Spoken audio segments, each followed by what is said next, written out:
Here I have HTC One M9E, and today I'm going to show you how to grant access to the developer options on this device.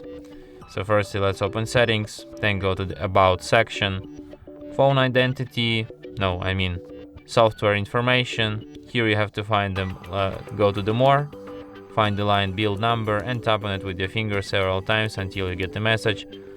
You are now a developer. And now in the settings list you will find developer options. Here is all these very interesting and extremely useful developer options. You can also disable them here, and they supposed to disappear from the settings list, but I'm not sure if it will ever happen. Yeah, they will just stay here forever. And that's it. Thanks for watching. If you find this tutorial useful, don't forget to hit that like button and subscribe to our channel.